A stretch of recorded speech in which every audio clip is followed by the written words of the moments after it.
Step into a quiet, reflective journey through the life of Moses, a story of faith, struggle, and purpose that unfolds gently like a calm night prayer. From a fragile beginning in a basket along the Nile, to a life shaped in silence in the wilderness, to leading a people through uncertainty toward promise, Moses' story is not just history, it's an invitation to rest in God's guidance. As you listen, allow the pace to slow, the noise of the day to fade, and the deeper meaning of his journey to settle your mind and heart. This is a story about trust when nothing is clear, about calling when you feel unqualified, and about faith that carries you even when the path is long. Before you settle in, take a moment to gently support the channel. Tap like if this kind of peaceful, faith-centered content helps you unwind, and leave a comment sharing where you're watching from tonight. It's always meaningful to see how far this message reaches, and to know you're part of a quiet, global moment of reflection. Now get comfortable, take a breath, and let the story begin. In the land of Egypt, long after the days when a Hebrew named Joseph had once risen to power and saved nations from famine, a new king came to the throne, one who did not remember Joseph, nor the good his people had done. This Pharaoh looked out over his kingdom and saw not allies, but a growing threat. The Hebrews had multiplied greatly, their families filling the land of Goshen, their presence impossible to ignore. What had once been a welcome settlement now stirred fear in the heart of a ruler determined to maintain control. If war breaks out, he reasoned, they may join our enemies and rise against us. And so fear gave birth to oppression. The Hebrews were forced into hard labor, building cities, shaping bricks under the relentless sun, their lives reduced to survival. Yet the more they were oppressed, the more they multiplied. It was as if suffering could not extinguish them. Pharaoh's fear hardened into something darker. Quiet control was no longer enough. He issued a command to the Hebrew midwives, instructing them to kill every male child at birth. But even in the shadow of power, courage flickered. The midwives, fearing God more than Pharaoh, refused to obey. They let the boys live, offering excuses when questioned, claiming that the Hebrew women were too strong, delivering their children before help could arrive. Their defiance preserved life, but it did not stop the king's resolve. What he could not enforce in secret, he would declare openly. A decree went out across the land. Every Hebrew boy that was born must be thrown into the Nile River. It was no longer hidden. Death had been legalized. The river that sustained Egypt would now become an instrument of destruction. In the midst of this terror, a child was born to a Hebrew family from the tribe of Levi. There was nothing outwardly remarkable about his arrival. No sign in the sky, no whisper in the courts of kings. And yet, to his mother, he was everything. She saw that he was beautiful, not merely in appearance, but with a kind of worth that stirred her heart with fierce determination. This was not a child she could surrender. While the decree echoed through the land, she chose resistance, not with weapons or rebellion, but with quiet, desperate protection. For 3 months she hid him. Every cry had to be silenced. Every movement carried risk. The walls of their home became both refuge and prison, filled with tension that never lifted. Each day was borrowed time. But there comes a moment when even courage meets its limit. The child was growing. His cries would soon betray him. The danger pressed in from all sides, and the mother knew she could not keep him hidden forever. Faced with the unthinkable, she made a decision that only faith could sustain. If she could not keep him, she would entrust him. She took a basket, carefully weaving it from papyrus reeds, sealing it with tar and pitch to make it watertight. It was a small vessel, fragile by all appearances, yet it would carry everything she could not control. Placing her child inside, she brought him to the edge of the Nile, the very river that had been turned into a place of death. But on that day, it would become something else.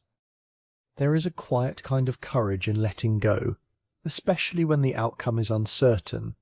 As she set the basket among the reeds, hidden along the riverbank, she was not abandoning her son, she was releasing him into the hands of God. The current of the Nile moved steadily, indifferent to human fear, but the basket held its course among the tall grasses. Nearby, the child's sister watched from a distance, her eyes fixed on the small ark that carried her brother.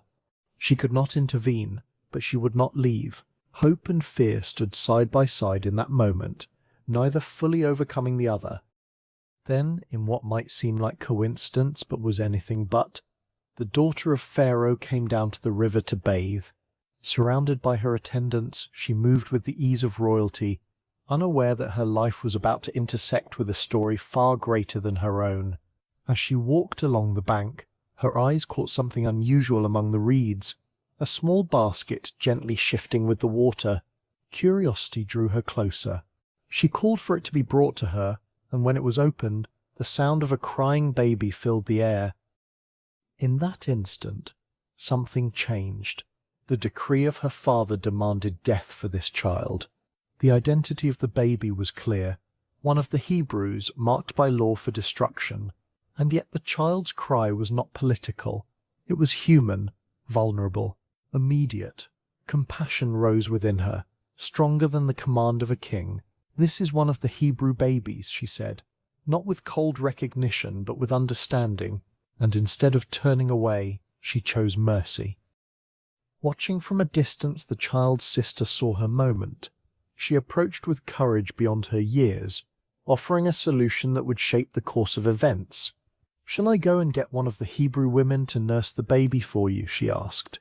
Pharaoh's daughter agreed, unaware of the deeper thread being woven through her decision. The girl ran and brought the child's own mother.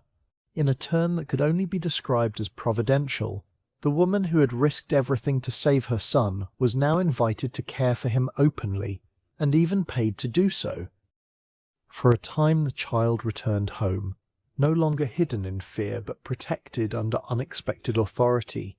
His mother held him again, nourished him, and no doubt told him stories of his people, of their God, their history, their identity. These early years, though brief, would plant seeds that no palace could erase. When the child grew older, he was brought back to Pharaoh's daughter, and she adopted him as her own son. She gave him a name, Moses, saying, "I drew him out of the water." It was a name born from rescue, but it would come to mean far more than anyone in that moment could understand. The child who had been drawn out of the Nile would one day draw an entire people out of slavery. The river that had been meant to destroy him had instead carried him into destiny. What began as an act of desperate faith by a mother had unfolded into a quiet defiance of a king's decree, and though no one could yet see the full picture, the story had already begun to move in a direction that would change history. In a world shaped by fear, power, and control, this was how God chose to begin, through hidden courage, unlikely compassion, and a child placed in a fragile basket.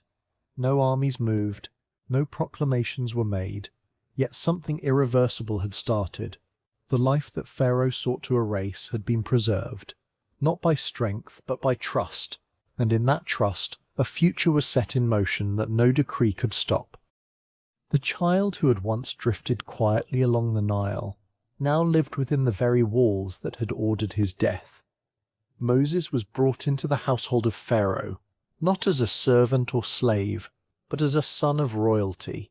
The palace was a world of structure and power, where every movement carried meaning and every word could shape the fate of a nation.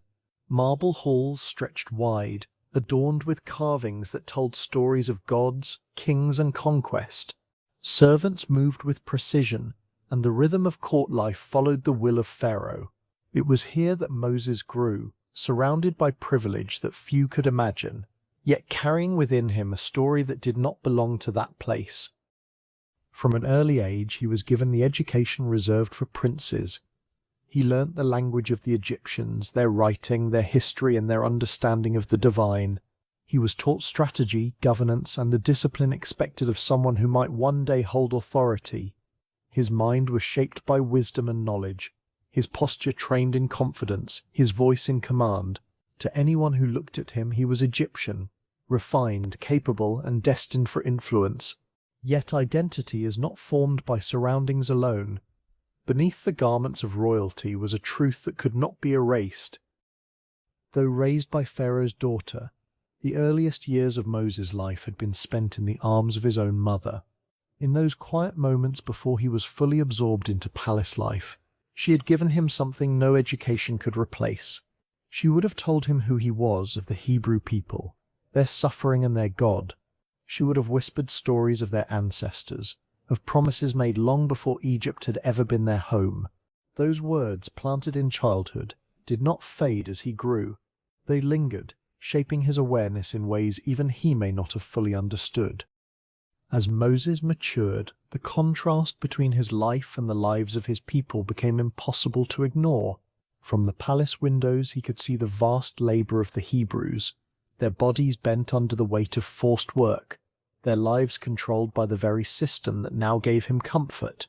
The distance between them was more than physical. It was a divide of identity. He walked freely where they were bound. He ate at tables of abundance while they labored for survival.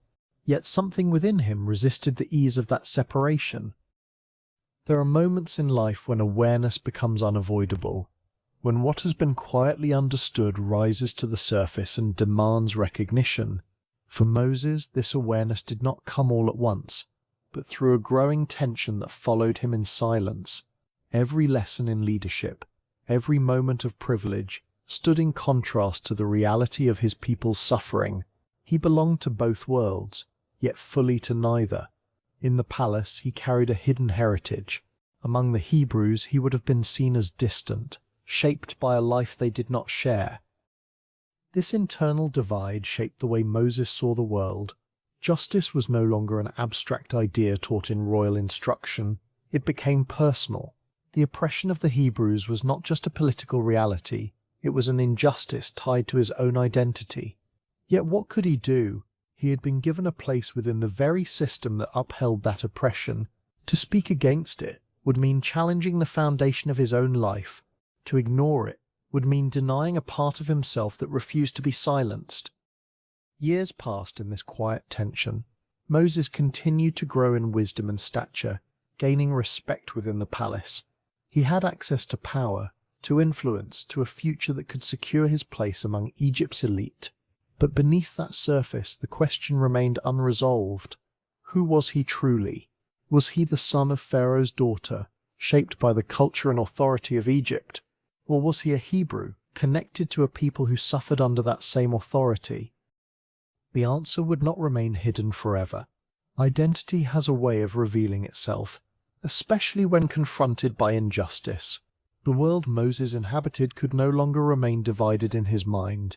The comfort of the palace began to feel less like security and more like distance from a truth he could not escape. The knowledge given to him as a child, the stories, the identity, the quiet sense of belonging, began to take root in a deeper way. It is often in seasons of apparent stability that the most significant internal shifts take place. Nothing outwardly dramatic marked this period of Moses' life.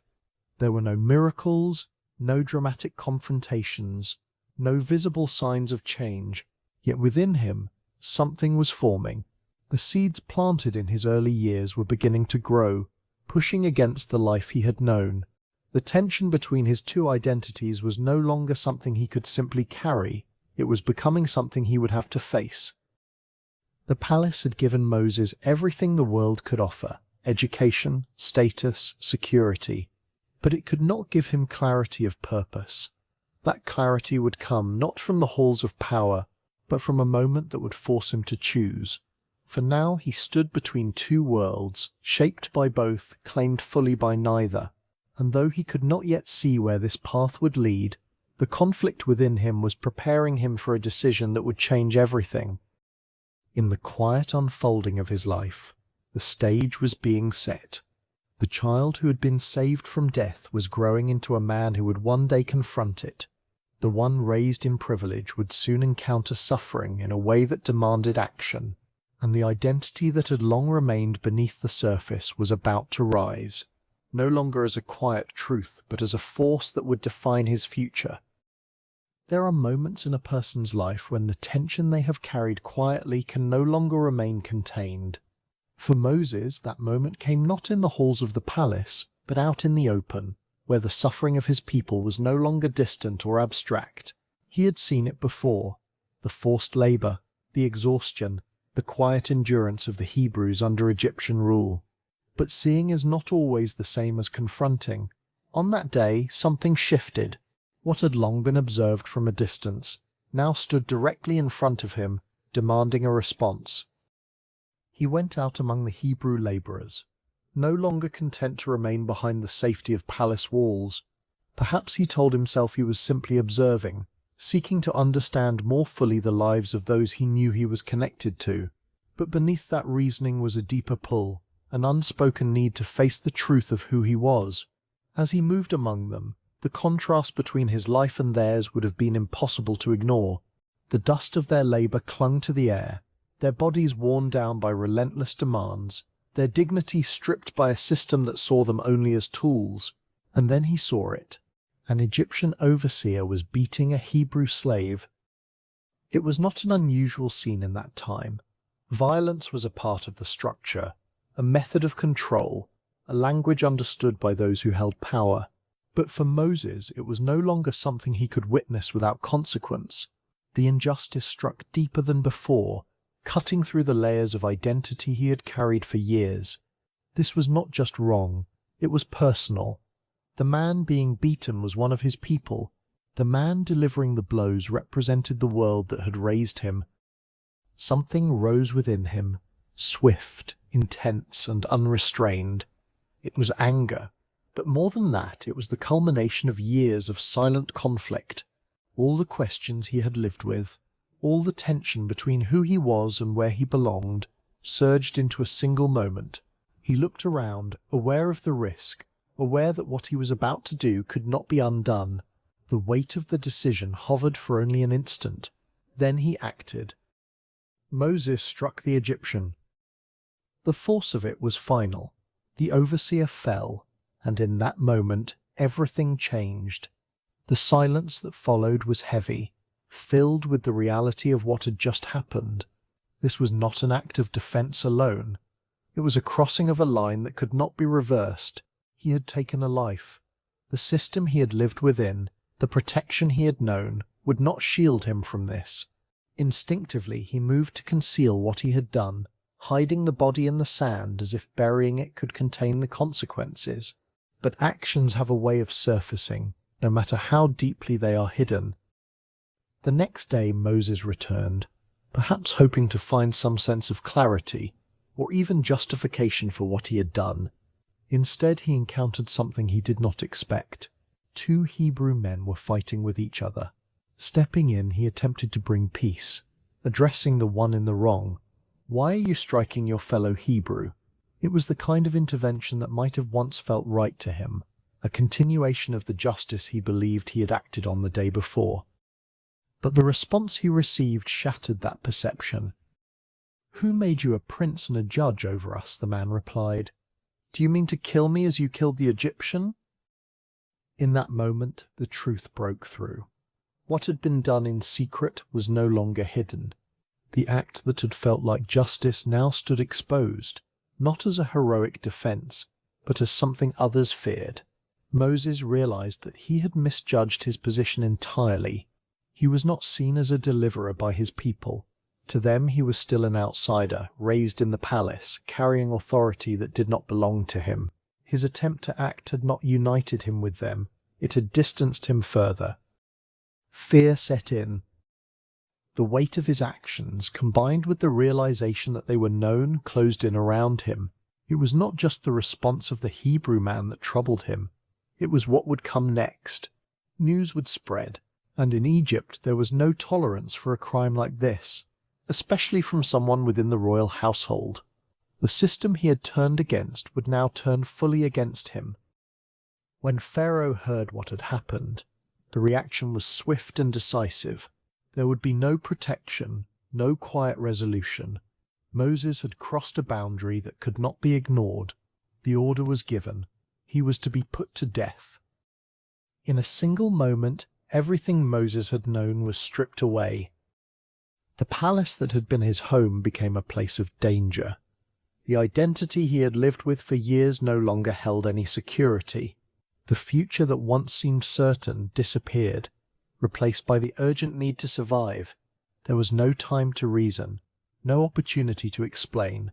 Only one choice remained. He fled. Leaving Egypt behind meant more than physical distance. It meant abandoning the life he had been shaped by, the position he had held, and any sense of stability he once had. The journey into the wilderness was not just an escape, it was a descent into uncertainty. The land ahead was harsh and unfamiliar, offering no guarantees of safety or purpose, yet it was the only path available. As he moved farther from Egypt, the reality of his situation settled in. The act that had been driven by a desire for justice had led to isolation. He had not saved his people, he had not changed the system. Instead, he had become a fugitive, cut off from both worlds he once belonged to. The Hebrews did not fully accept him, and the Egyptians now rejected him entirely. This is the cost of a breaking point. There are moments when action feels necessary, when the weight of inaction becomes unbearable. But when action is driven by impulse rather than direction, it can lead to consequences that reshape everything. Moses had acted, but not yet in alignment with a greater purpose. What he believed to be a step toward justice became the beginning of exile. And yet, even in this, something was being formed. The wilderness he now entered was not just a place of escape, it would become a place of transformation. The man who left Egypt was not the man who would one day return, but that future was still far beyond his sight. For now there was only distance, silence, and the long road ahead. The palace was gone. The identity he had known was broken, and in its place stood a man alone in the desert, carrying the weight of his choices, stepping into a life he never planned. The story had not ended, but it had changed completely. When Moses fled Egypt, he did not run toward a destination. He ran away from one. Behind him was a life of structure, identity, and certainty, now shattered by a single act. Ahead of him lay only wilderness, vast, uncharted, and indifferent to the struggles of any one man. The desert did not care who he had been. It did not recognize his past, his status, or his failure. It simply existed, silent, unyielding, and expansive in a way that forced him to confront himself without distraction. The journey into Midian was not marked by dramatic moments or clear direction. It was defined by endurance. Each step carried him farther from Egypt, farther from everything familiar, the sounds of the palace, the rhythms of structured life, even the tension he had lived with. All of it faded into memory. In its place came the stillness of the desert, broken only by wind and the shifting of sand. It was in this stillness that Moses began to feel the full weight of what had happened. Exile has a way of stripping away illusions. In Egypt, Moses had lived between two identities, never fully resolving who he was. In the wilderness, there was no one to perform for, no role to maintain. He was no longer a prince, no longer protected by power, but neither was he yet a leader of his people. He existed in a space between what had been lost and what had not yet been revealed. It was an uncomfortable place, filled with questions that had no immediate answers. Eventually, his wandering brought him to a well, a place of life in the midst of barrenness. There he encountered a group of women drawing water for their father's flock. As they worked, a group of shepherds came and drove them away, asserting their dominance as was often done in that time. It was a familiar pattern of injustice, one that Moses had seen before in Egypt, but this time his response was different.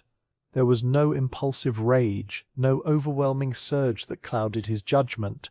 Instead, there was a measured intervention. He stepped in, defended the women, and helped them water their flock. It was a small act, easily overlooked in the larger story of his life, but it revealed something important. The same sense of justice that had once driven him to act violently was still present, but now it was tempered. The wilderness had begun its work, softening what had once been uncontrolled, shaping what had once been reactive. Moses was changing, though he may not have recognized it yet. The women returned home earlier than expected, and when their father, a man named Jethro, asked how this had happened, they told him of the Egyptian who had helped them. The detail of his identity lingered. He was still seen as Egyptian, marked by the life he had left behind. Yet it was this very identity that opened the door to something new. Jethro invited Moses into his home, offering him a place to stay. What began as a moment at a well turned into the beginning of a new chapter. Moses accepted the invitation, and in time he settled in Midian. The man who had once walked the halls of power now lived among shepherds, far removed from the world he had known. He married Jethro's daughter Zipporah and began to build a life that, on the surface, seemed simple and steady. He took on the work of tending flocks, leading animals through the wilderness in search of water and pasture. It was work that required patience, attentiveness, and endurance, qualities that are not developed in moments of intensity, but over time. Years passed. The passage of time in the wilderness is not marked by events, but by repetition. Days blend into one another, seasons shift without urgency, and life moves at a pace that forces reflection. For Moses, this period was not defined by visible progress or achievement. It was a season of obscurity, where the man who had once been positioned for influence now lived in quiet anonymity. There were no crowds, no recognition, no indication that his life held any greater purpose. It is in these kinds of seasons that many would begin to believe their story has settled, that whatever potential once existed has faded into the background of ordinary life. Moses may have felt this. The urgency that once drove him had been replaced by routine. The questions of identity that once pressed on him had no immediate need for resolution. He had found stability, even peace, in a life that required little beyond faithfulness in small things.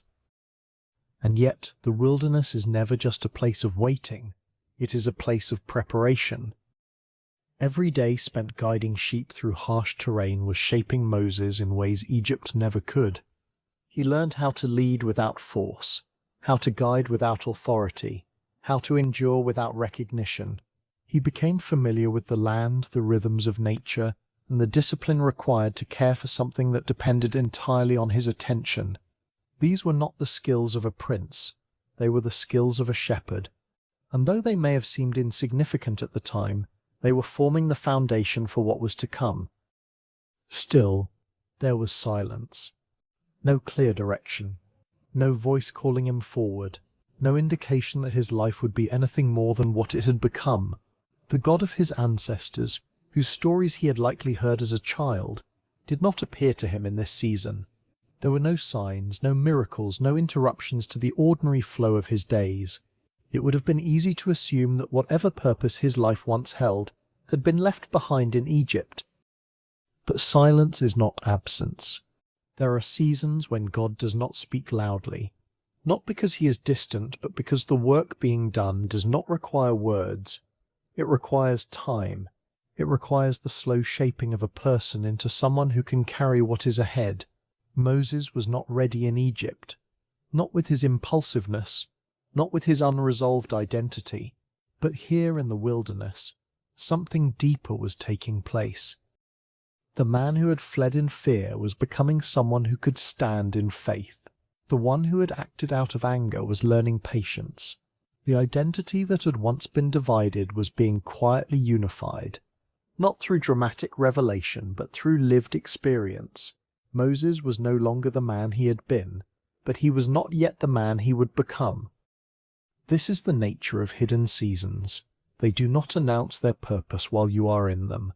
They do not offer clear explanations or visible outcomes. They simply unfold, shaping, refining, and preparing in ways that are often only understood in hindsight. For Moses, the wilderness was not the end of his story. It was the place where his story was being rewritten. And though he could not yet see it, the silence would not last forever. The call had been clear, but clarity does not remove fear.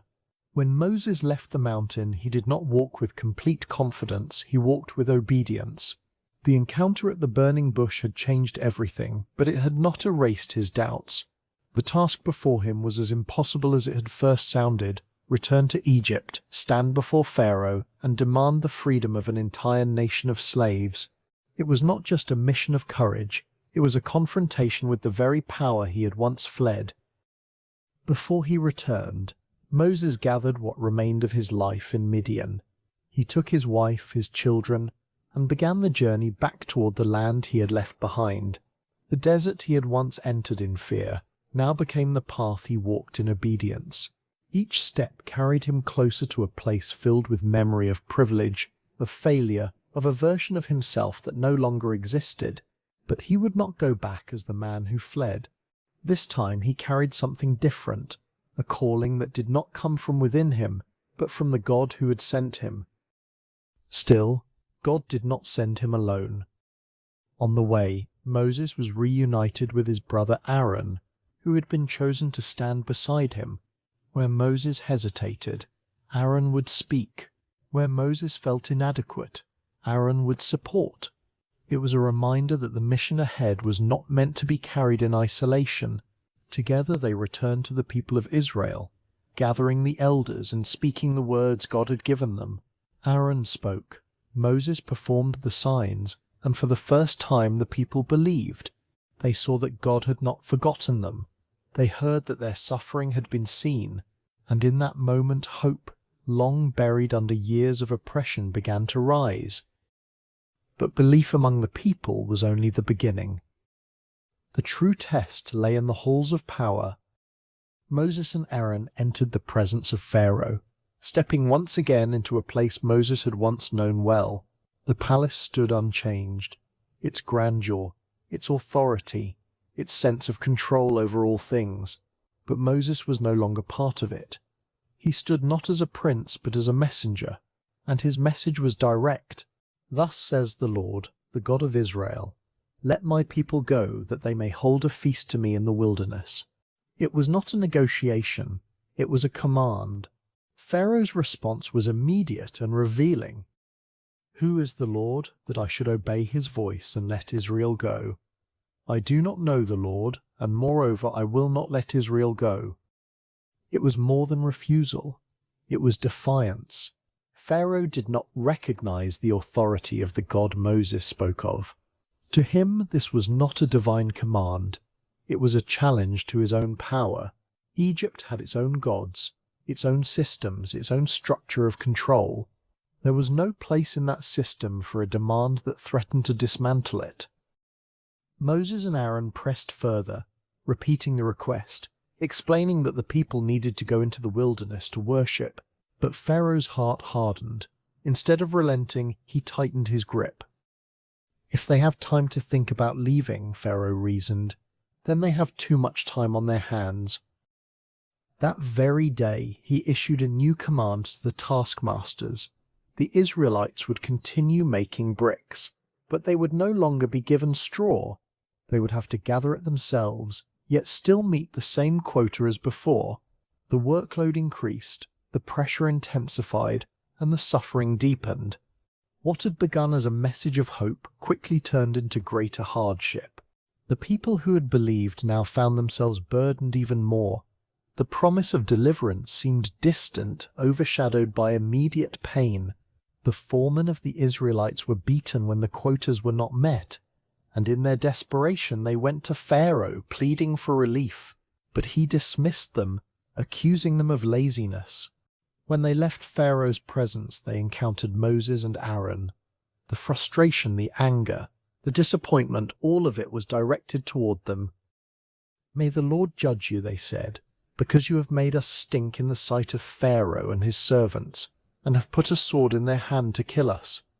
The weight of those words fell heavily. Moses had returned with obedience, carrying the promise of freedom, but instead of immediate deliverance, things had become worse. The people he had come to help now blamed him. The mission that had seemed clear now felt uncertain.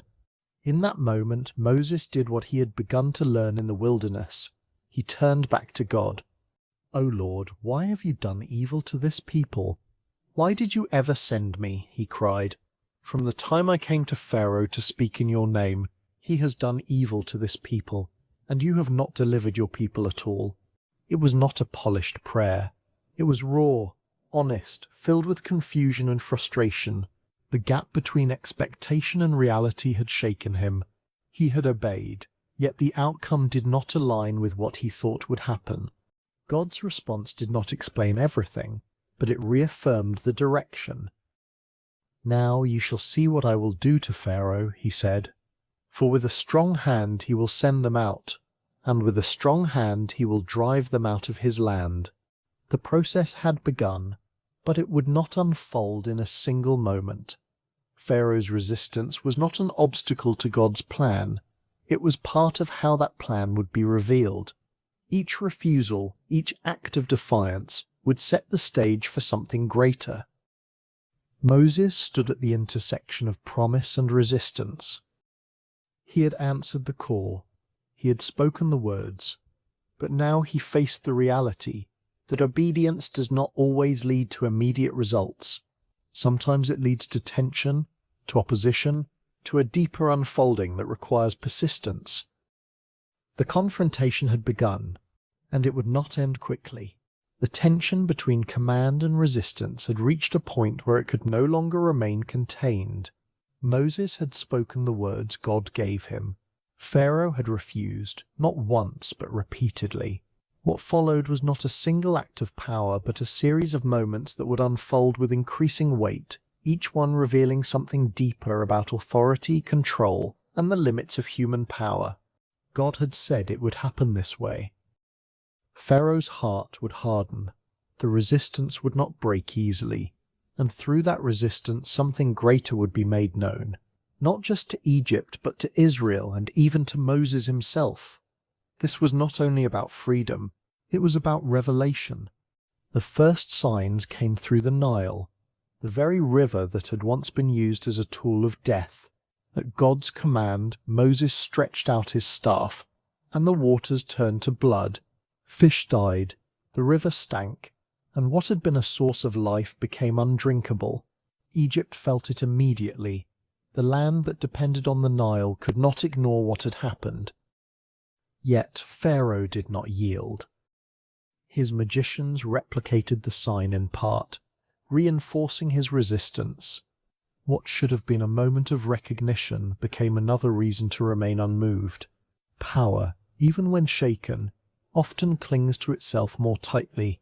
Pharaoh's heart remained firm. Then came the frogs.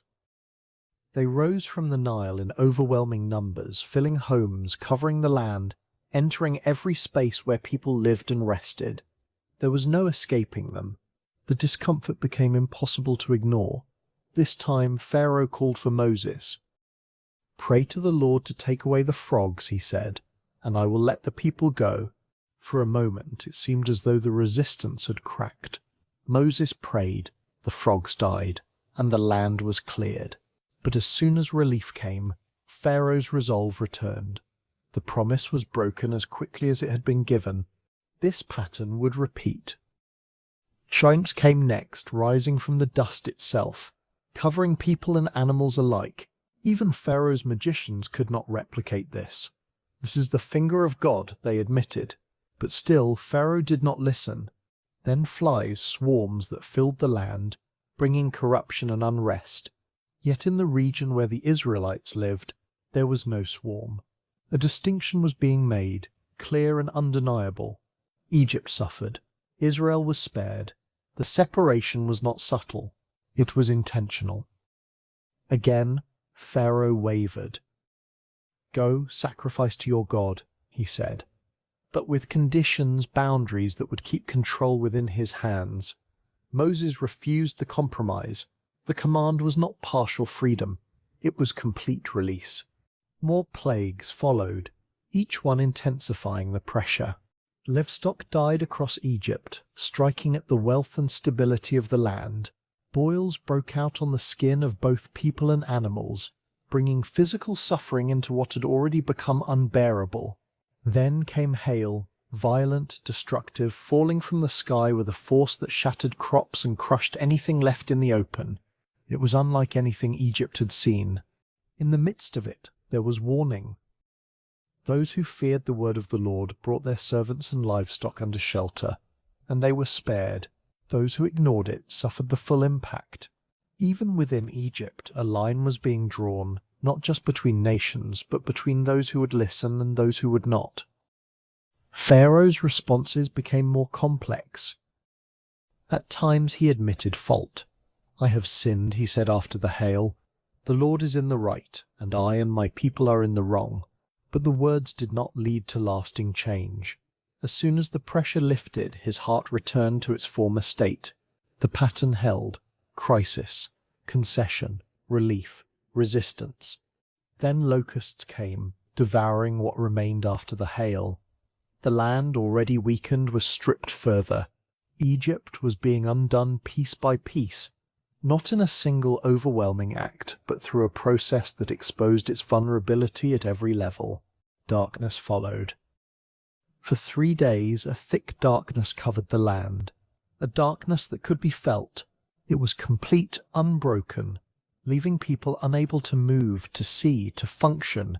Yet in the homes of the Israelites there was light. The contrast was absolute. By now the pressure on Pharaoh was immense, not only from the signs themselves, but from those around him. His own servants urged him to let the people go. "Do you not yet understand that Egypt is ruined?" they asked.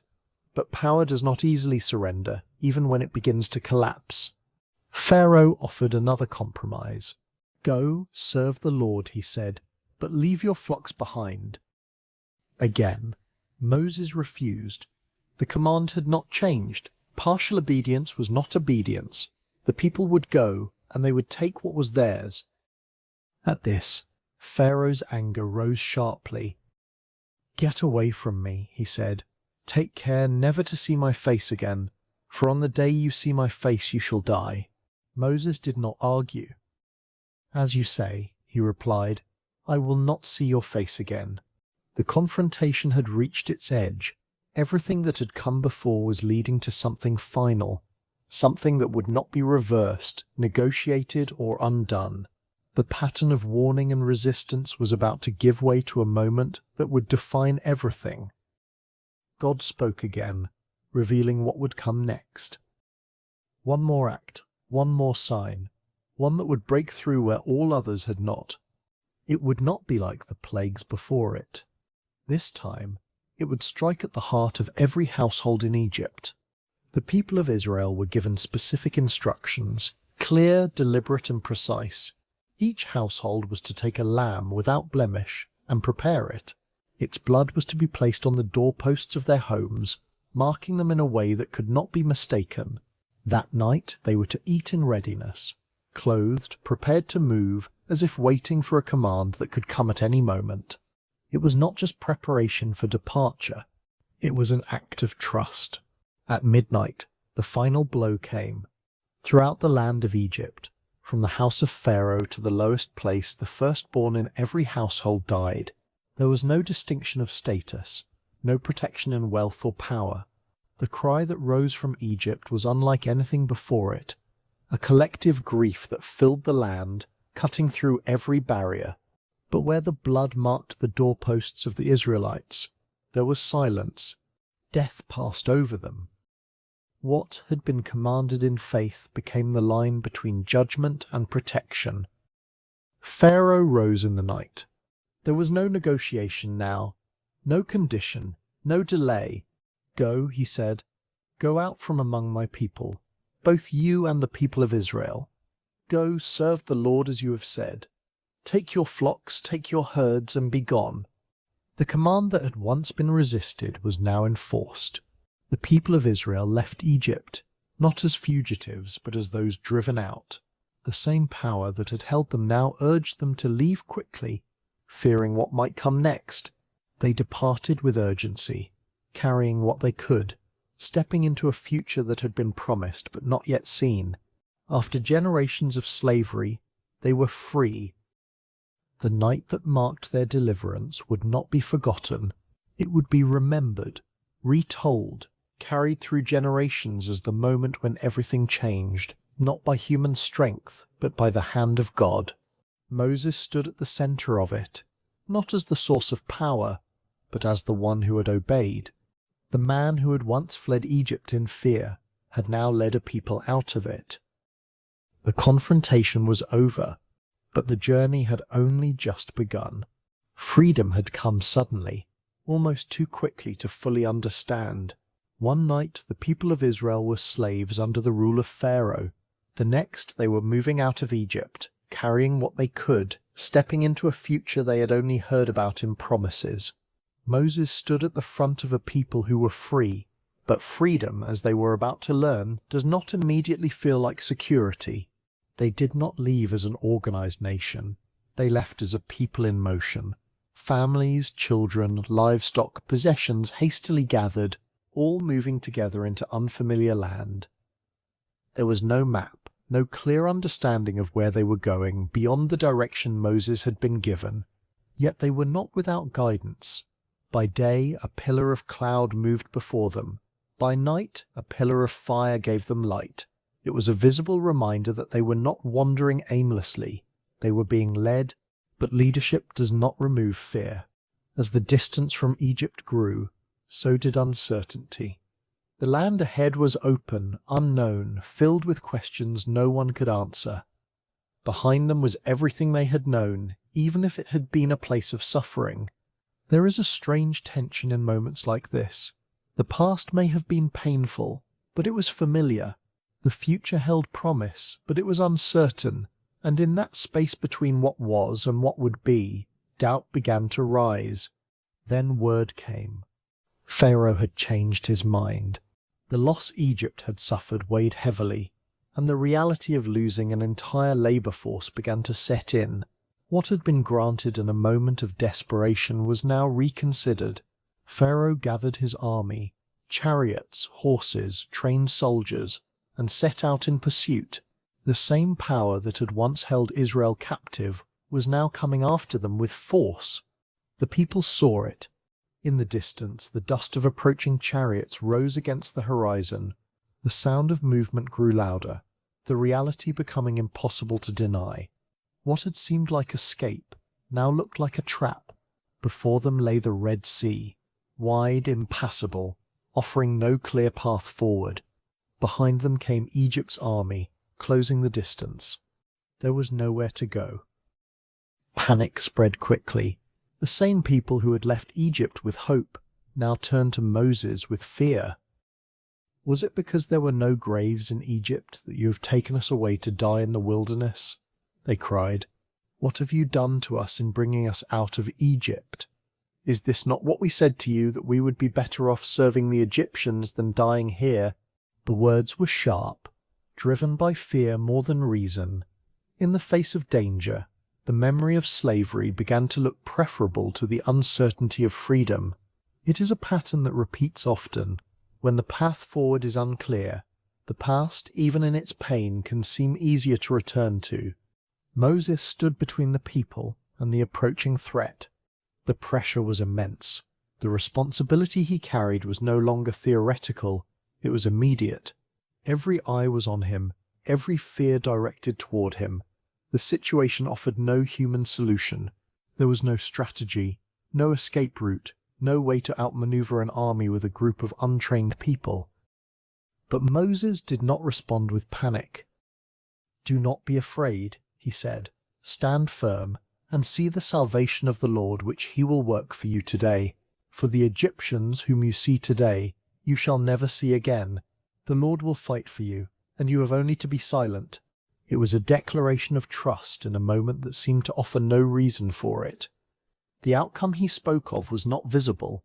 It required belief in something beyond what could be seen. Then God spoke. "Why do you cry to me? Tell the people of Israel to go forward." Forward! The direction itself seemed impossible. The sea was in front of them, vast and unyielding. Yet the command did not change.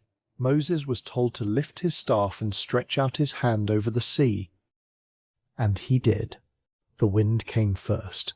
Strong, steady, moving through the night, pushing against the waters with a force that reshaped what seemed unmovable. The sea began to part, the waters drawing back, forming walls on either side. What had been an obstacle became a path. Dry ground appeared where there had been none. The people of Israel moved forward, step by step, into the space that had opened before them. It was not a moment of stillness. It was movement into the unknown, walking between walls of water that stood at God's command. The ground beneath their feet was firm, the path clear, yet the reality of what surrounded them could not be ignored. Behind them the Egyptian army pressed on. They entered the same path, chariots moving forward, intent on reclaiming what had been lost. But the conditions shifted. The ground that had been stable became difficult. The wheels of their chariots struggling against it. Confusion set in. "Let us flee from before Israel," they said, "for the Lord fights for them against the Egyptians." But it was too late. As the last of the Israelites reached the other side, God instructed Moses once more, "Stretch out your hand over the sea." The waters, held back until that moment, returned with force. The path closed. The army that had pursued them was overtaken, the sea reclaiming what it had given way for. When the morning came, the waters had settled. The threat was gone. The people stood on the far side of the sea, looking back at what had once pursued them, now no longer able to reach them. The reality of what had happened began to take hold. This was not escape by chance. It was deliverance. Fear gave way to something else. Awe. For the first time, the people saw clearly that their freedom was not dependent on their strength, their planning, or their ability to navigate uncertainty. It was the result of God's action carried out through obedience in a moment that offered no visible solution. They believed, and they sang. The same voices that had cried out in fear now lifted in praise. The same people who had doubted now recognized the power that had brought them through. It was a moment of clarity, of understanding that the God who had led them out of Egypt would also lead them forward. Moses stood among them, no longer just the one who had delivered a message, but the one who had led them through the impossible. The sea had marked a boundary. On one side was the life they had known, slavery, oppression, fear of those who held power over them. On the other side was something new, a journey that would test them, shape them, and define them as a people. They were free. But freedom was not the end of the story. It was the beginning of everything that would come next. The sea was behind them, but the wilderness was in front of them. Freedom had been secured in a moment of power, yet what followed would not be marked by spectacle, but by endurance. Moses now led a people who had seen miracles, who had walked through what should have been impossible, and yet what they would face next would test them in a different way, not with enemies behind them, but with uncertainty ahead. The wilderness does not offer comfort. It stretches wide, unforgiving, without the structure of cities or the predictability of established life. There are no systems to rely on, no familiar rhythms to follow. For the people of Israel, this was not just a change in location. It was a complete transformation of existence. They were no longer slaves, but they were not yet settled. They were free, but they did not yet know how to live as a free people. At first there was movement.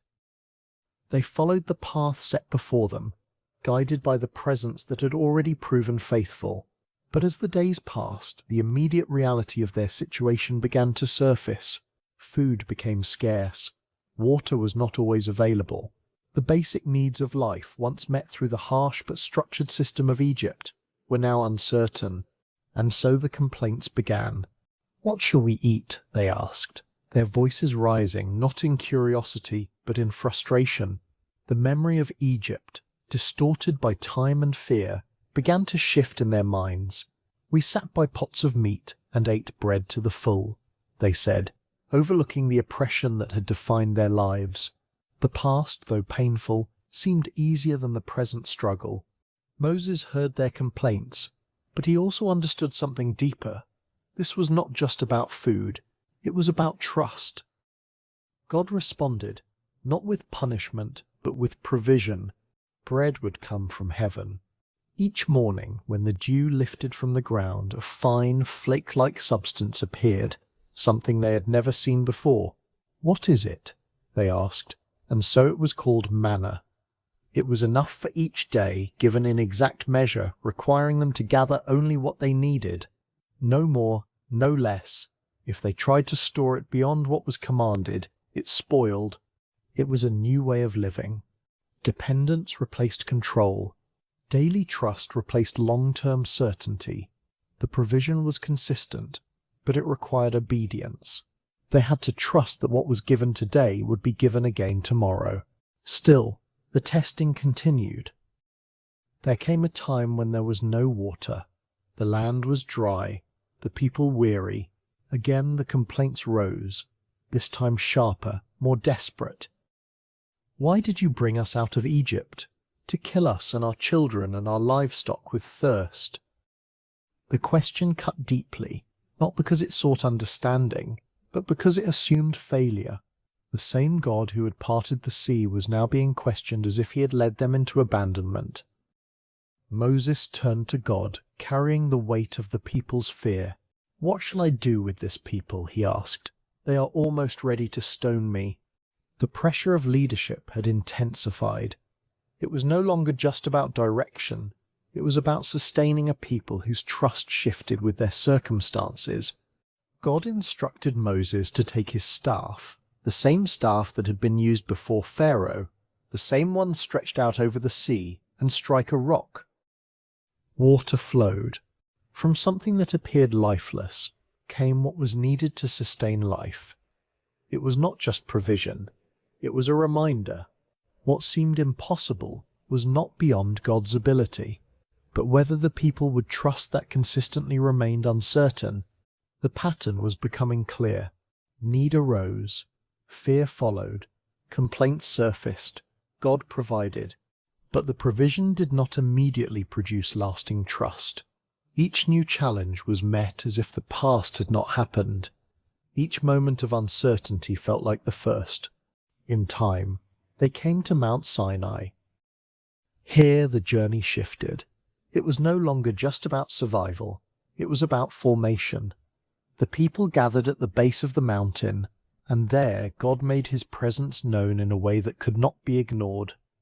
Thunder, lightning, smoke rising from the mountain. It was a display that revealed not just power but holiness. The people trembled. What they had followed from a distance was now before them in undeniable reality. This was not a force to be taken lightly. This was the God who had delivered them, now revealing his nature more fully.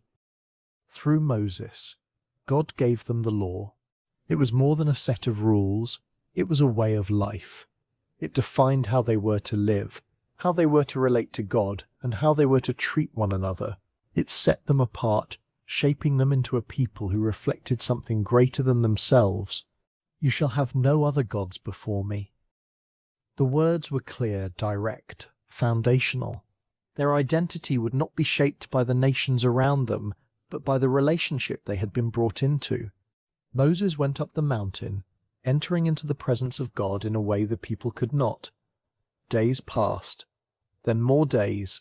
The distance between the people and the mountain grew, not just physically but in perception. What had been immediate began to feel far away, and the people grew restless. "Make us gods who shall go before us," they said to Aaron. "As for this Moses, we do not know what has become of him." The impatience revealed something deeper. Despite everything they had seen, their trust was still fragile. When the presence of God was not immediately visible, they turned to what they could control. They made a golden calf. It was a return to something familiar, something they could see, something they could define on their own terms.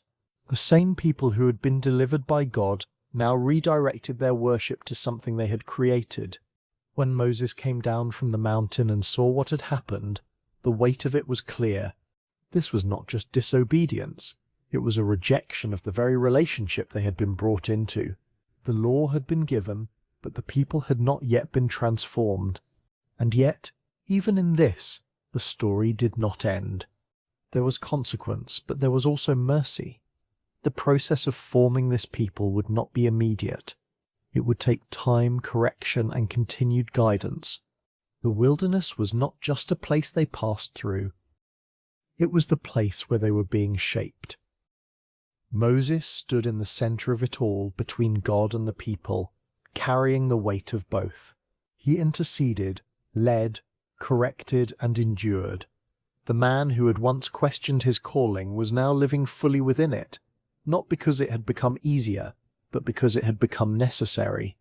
The journey continued, not as a straight path, but as a process.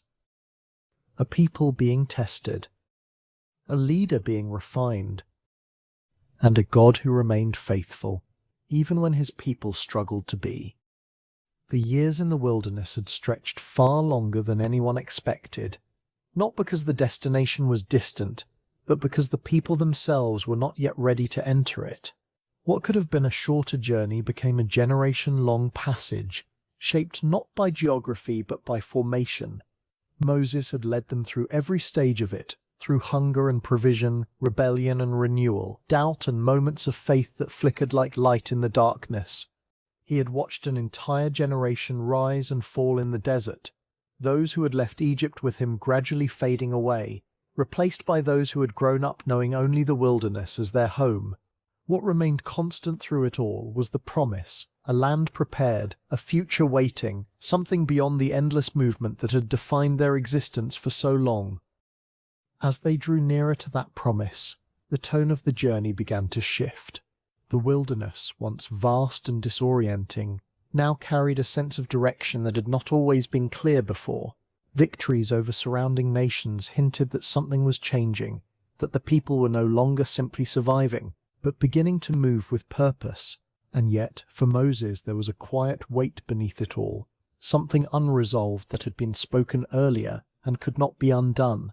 In a moment of frustration years before, when the people had once again complained for water, he had struck the rock in anger instead of speaking to it as God had commanded. It seemed small compared to everything he had endured, but it revealed something deeper, a break in trust, a moment where leadership had been driven by emotion rather than obedience. Because of that moment, God had told him plainly that he would not be the one to bring the people into the land. The reality of that consequence did not unfold all at once, but it remained present, growing clearer as the journey progressed. Moses continued to lead with faithfulness, continued to speak with God, continued to carry the weight of a people who still struggled, even as they stood closer than ever to what had been promised. There is a particular kind of strength required to lead others into a future you know you will not fully step into yourself. A willingness to remain committed, not because of personal reward, but because of trust in something greater than your own outcome. Moses carried that strength, not without feeling, not without awareness, but with a clarity that had been formed over years of walking with God through both silence and revelation. Eventually they came to the edge of the land. It was no longer an idea, no longer something described in words passed down through generations. It was visible, real, stretching out before them with the fullness of what had been promised. The land of Canaan lay ahead, rich and expansive, everything God had said it would be. For the people it was the beginning of something new, the end of wandering, the fulfillment of a story that had started long before they were born. But for Moses, it was a moment that held both completion and separation, a convergence of everything he had lived for and the reality that he would not cross into it. God brought him up to a mountain, away from the movement of the people, away from the noise and the constant demands that had defined his leadership. From that place he could see the land in its entirety, its valleys, its hills, its boundaries stretching farther than the eye could fully take in. It was not a partial view, not a glimpse, but a full vision of what had been promised. God showed it to him, naming it, affirming it, making it clear that what had been spoken generations before had come to its fulfillment. It was a moment of clarity, not just about the land, but about the journey that had led to it. "This is the land that I swore to Abraham, to Isaac and to Jacob," God said, saying, "I will give it to your offspring. I have let you see it with your eyes, but you shall not go over there." There was no confusion in those words, no ambiguity. and yet they were not spoken with harshness. They were final, but they were also framed within the fulfillment of something much larger than Moses himself. His role had never been to possess the land, but to lead the people to it, to carry the promise forward until it reached the point where it could be received. And now that role was complete. Moses stood there, looking out over what he would not enter, but not with regret that consumed him, or bitterness that overshadowed everything he had done. The years had shaped him beyond the man who once acted in impulse, beyond the one who had questioned his calling at the burning bush. He had become someone who understood that obedience is not measured by outcome, but by faithfulness to what is given. He had walked with God in a way few ever would, had spoken with him, argued with him, interceded for a people who often resisted both of them, and through it all he had remained. The story of his life was not defined by the land he did not enter, but by the journey he led, the relationship he carried, the way he stood between God and the people, with a humility that had been formed over time. He had seen God's power in Egypt, his provision in the wilderness, his presence on the mountain. He had experienced both the burden and the privilege of being chosen for something that required everything from him. And now, at the edge of it all, there was a sense not of loss but of completion. His final moments were not marked by struggle, but by stillness. The wilderness that had once been a place of uncertainty had become familiar, almost peaceful in its own way. The God who had called him from the burning bush, who had spoken to him in moments of doubt and direction, was still present. There was no need for further movement, no next step to take, no path left to walk. The journey for him had reached its end. Moses died there in the land of Moab, according to the word of the Lord. His passing was quiet, without spectacle, without the kind of recognition that might have seemed fitting for someone who had carried such a role. And yet there was something profound in that simplicity. The man who had once been hidden in a basket among the reeds, who had lived in a palace and fled into the wilderness, who had stood before kings and led a people through the sea, ended his life not in the centre of power, but in the presence of God. The people would go on. They would cross into the land under new leadership, stepping into what had been prepared for them. The story would continue, moving forward into a new chapter that Moses would not write. But everything that came next would carry the imprint of what had come before, the leadership, the law, the foundation that had been laid through years of wandering and formation. Moses' legacy was not confined to a place, but embedded in a people. It lived in their understanding of who God was, in the covenant they carried, in the memory of how they had been brought out of Egypt and sustained through the wilderness. His life became part of their identity, not because of where he ended, but because of how he led. And in that there was no unfinished story, only one that had been faithfully brought to its appointed end. The life of Moses begins not with strength but with vulnerability, and this starting point is essential to understanding everything that follows. He enters the world under a sentence of death, not because of anything he has done, but because of the political fear of Pharaoh, who perceives the growth of the Hebrew people as a threat to his power. From the very beginning, Moses' existence is shaped by forces far beyond his control, and this establishes a recurring pattern in his life where divine purpose intersects with human fear, weakness, and limitation. The act of his mother placing him in the Nile is not merely an act of desperation, but a profound moment of trust, where human inability gives way to divine possibility. This moment foreshadows the entire arc of Moses' life, where the most defining movements are not initiated by his strength, but by surrender and trust in something greater than himself. As Moses is drawn out of the water and raised within the Egyptian palace, his life immediately becomes one of dual identity, and this tension is not incidental but foundational to his formation. He is given access to power, education, and cultural influence, yet he carries within him the reality of belonging to an oppressed people. This creates an internal conflict that cannot be easily resolved, because his external environment and his internal identity are in constant contradiction. He is both insider and outsider, privileged and displaced, formed by a system he is ultimately meant to confront. This duality is critical, because it prepares him to understand both sides of the reality he will one day step into as a leader. Without this tension, Moses would lack the depth required to engage both the power structures of Egypt and the suffering of Israel with any real authority or empathy. The psychological and spiritual implications of this dual identity are significant, because they delay clarity while simultaneously deepening capacity. Moses does not immediately step into a clear sense of purpose, and this lack of immediate direction is often misunderstood when viewed from a purely outcome-focused perspective. However, this ambiguity is necessary, because it prevents premature action that is not aligned with divine timing.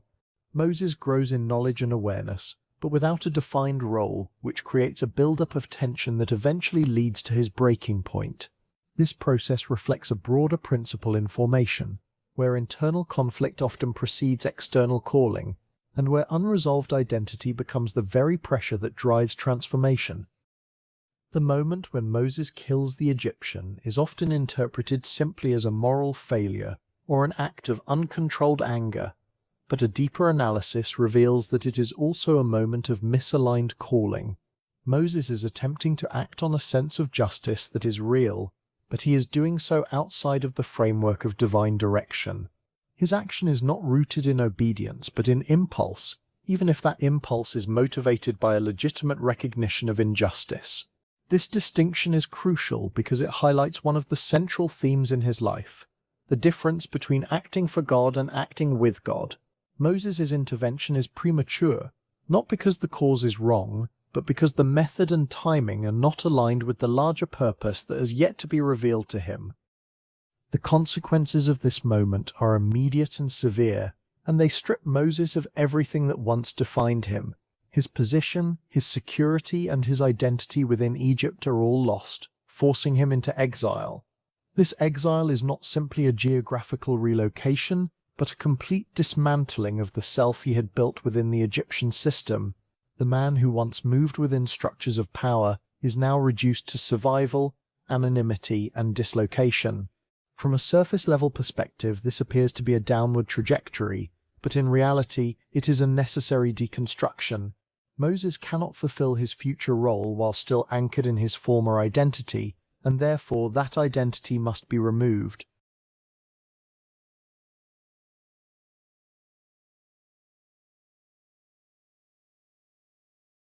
The wilderness becomes the primary environment for this transformation, and its significance cannot be overstated. In contrast to Egypt, which is structured, hierarchical, and controlled, the wilderness is undefined, unpredictable, and indifferent to human status.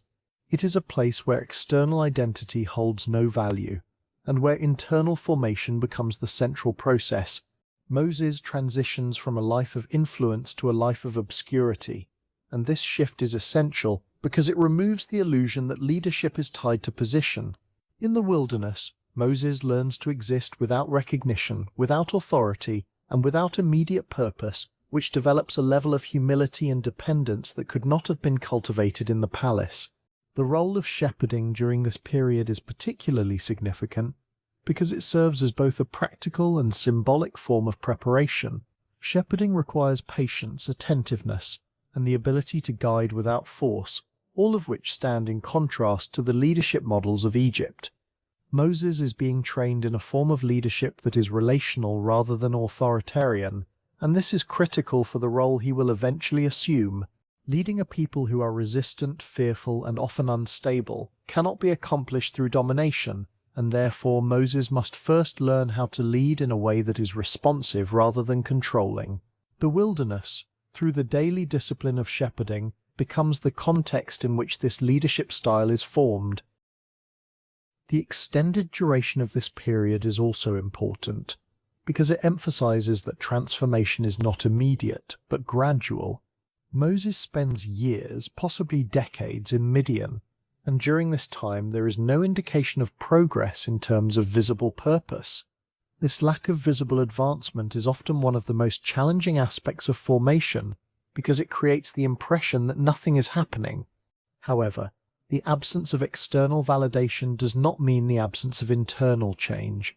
Moses is being shaped in ways that are not immediately measurable, but are essential for the weight of the calling he will eventually carry. When the encounter at the burning bush finally occurs, it does not interrupt Moses' life at a moment of visible readiness, but rather at a point where he has likely settled into the assumption that his life will remain as it is. This is significant, because it suggests that readiness is not defined by self-perception, but by divine timing.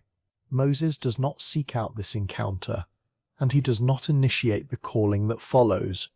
Instead, he responds to something that breaks into his ordinary routine, which reinforces the idea that calling is received, not constructed.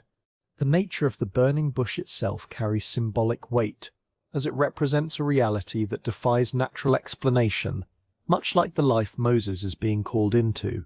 The bush burns but is not consumed, suggesting a form of sustained presence that does not destroy what it inhabits.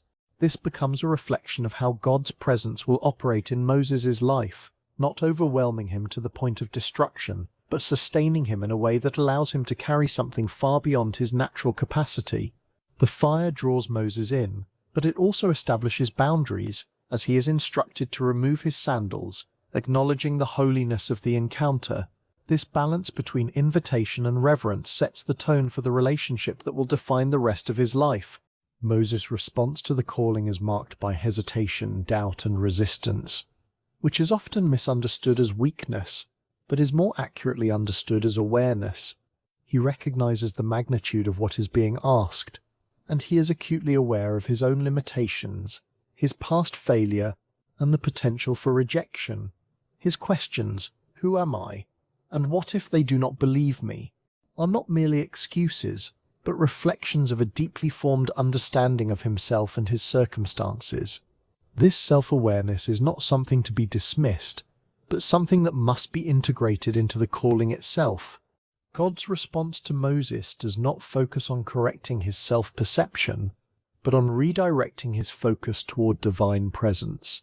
The answer to "Who am I?" is not a list of qualifications, but the assurance, "I will be with you." This shift is critical because it reframes the entire basis of the mission. The success of what Moses is called to do is not dependent on his identity, his ability, or his past, but on the presence of God with him. This principle becomes central to everything that follows, as it establishes that calling is not about personal adequacy, but about relational dependence. The revelation of the divine name, "I Am," further deepens this framework, as it introduces a concept of God that is not limited by context, circumstance, or human definition.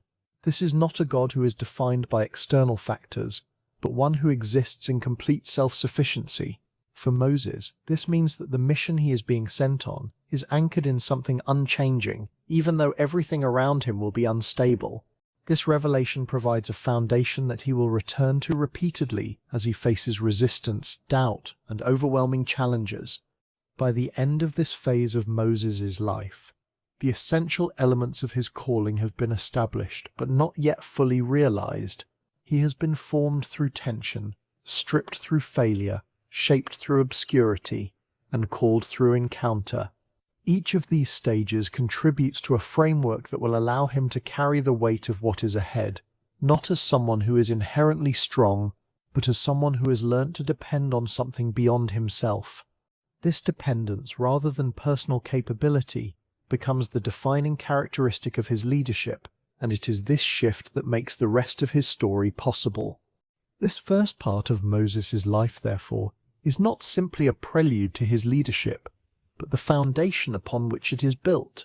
Without the tension of identity, the failure of misaligned action, the silence of the wilderness, and the encounter at the burning bush, Moses would not have the capacity to fulfill the role he is given. His formation is not accidental but intentional, and it reveals a pattern that extends beyond his own story, illustrating how purpose is often developed through processes that appear, on the surface, to be setbacks, delays, or even failures. If the first phase of Moses' life is defined by formation and internal tension, the second phase is defined by confrontation and external responsibility. where everything that has been developed in obscurity is now tested in the open.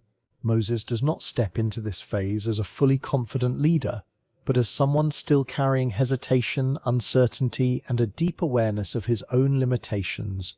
This is important because it reveals that leadership in his case is not the result of personal readiness, but of obedience to a calling that exceeds his sense of adequacy. The return to Egypt is therefore not a triumphant re-entry into a former life, but a deliberate movement into confrontation with the very system that once shaped him, now viewed through a completely different lens. Standing before Pharaoh is not merely a political act, but a theological confrontation, where two claims to authority are set against one another.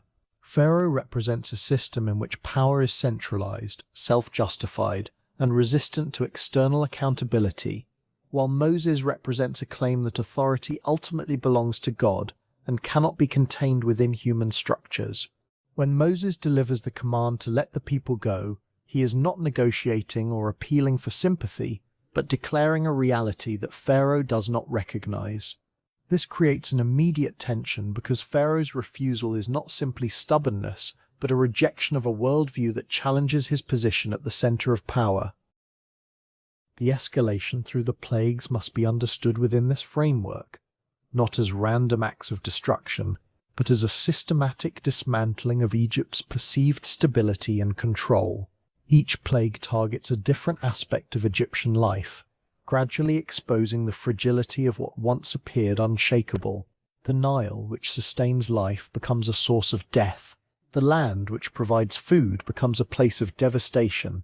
Even the sky, which is beyond human control, becomes an instrument of disruption.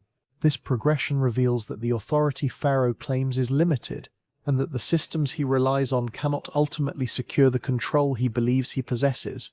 Moses stands at the center of this process, not as the source of power, but as the conduit through which it is expressed, reinforcing the principle that his leadership is derivative rather than autonomous.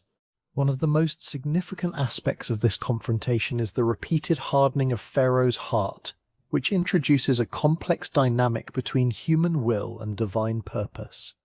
Pharaoh's resistance is both his own choice and part of a larger unfolding plan, and this tension cannot be reduced to a simple explanation. From Moses' perspective, this resistance creates an ongoing challenge because it delays the outcome he has been sent to accomplish and intensifies the suffering of the people he is trying to lead. This delay is not incidental, but integral to the process, because it allows for a fuller revelation of both the limits of human power and the extent of divine authority. Moses must therefore learn to operate within a process that does not align with immediate results, reinforcing the idea that obedience does not guarantee instant success.